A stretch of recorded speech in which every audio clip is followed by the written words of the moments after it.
actually a Michigan or even a Maine and still take back the United States Senate? Well, first of all, we're not going to, so that's not a question. When I first came to the table, if you'll recall, I had just been named vice chair, and clear map is a perfect description, because I said you had to squint to see how fuzzy this map was last year this time. But it has become clearer and clearer and clearer every single month. And I'll tell you, it's because we've got some seats that we have to hold, because this is the strategy. We've got to hold seats like Georgia. Jon Ossoff, we tell people he's running an incredible campaign, but it's still a purple state. And so Georgia, we need people to show up and show out. Then we've got places that we need to expand. As you said, we need 4 seats. Throughout the course of this year, because of great recruitment, because of people stepping up that did it for purely patriotic reasons, like Governor Roy Cooper of North Carolina, he didn't have to run, but decided to take this on. Because of that, we are poised to, I expanded to 8 seats. We need 4, right? North Carolina, looking good with Roy Cooper. He's not even doing affordability. He has a make stuff cost less tour. Like, he's spelling it out the way people understand it. You go to Ohio. Sherrod Brown is known and trusted in Ohio. You go to Alaska. Mary Peltola, who I got a chance to serve with in the House, she's already won and run statewide before, and she's beating in the polls and in the fundraising, but taking nothing for granted. And then you can go to Iowa with Josh Turek, which you also didn't mention. So I'm already up to, I think, 4. You got Maine, Texas. Mississippi is one that I personally am really focused on as well, because Scott Colomb, I would say Mississippi is maybe the new Georgia in terms of seeding the ground there with groups like the NAACP and others who are coming out and making sure that people turn out. It's the new Georgia. And then again, I think I'm trying to think, did I do all 8 of them for you? I got Turk, and I think it's also important that we hold seats like New Hampshire. You mentioned New Hampshire, but a lot of people think of it as just a blue state or a win. Maggie Hassan, who's our current junior senator from New Hampshire, only won by 1,017 votes when she won. And so we want people to not take that for granted either. The map is clearer. We're excited, but the reality is we know it's still going to be an uphill battle, and we've got 4 that we need.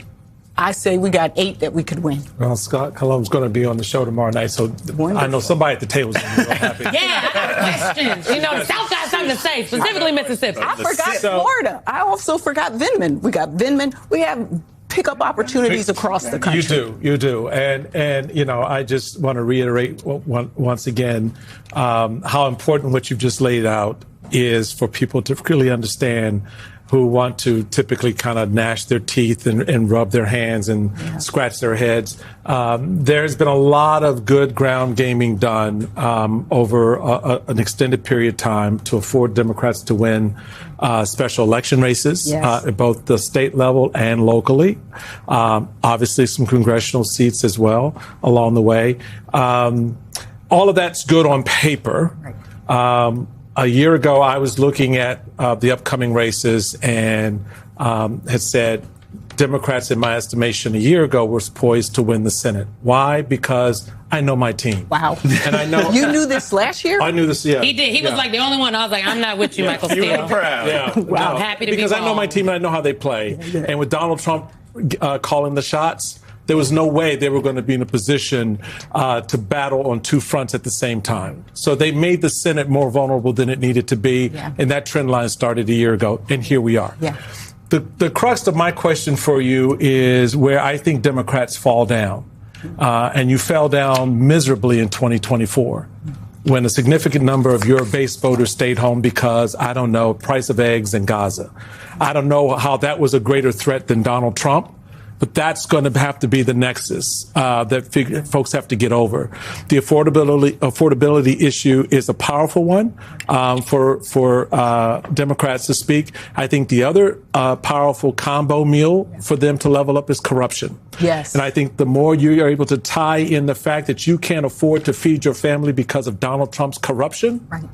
He has $400 million for a ballroom the country doesn't need, but you can't get health care. Right. He's spending $200 million for his kids to get government contracts, but you can't get a better education for your kids. That, to me, is a powerful message. To lock in those Senate seats that you laid out, those are statewide races, right? You're going to have to do some fancy footwork on the ground. Are you prepared to do that? Well, I'll tell you this. One of the reasons why we see wins across the country throughout this past year is because we're focused on the issues that affect the local, that state. So a candidate like a Mary Peltola, she's running on fish, family, and freedom.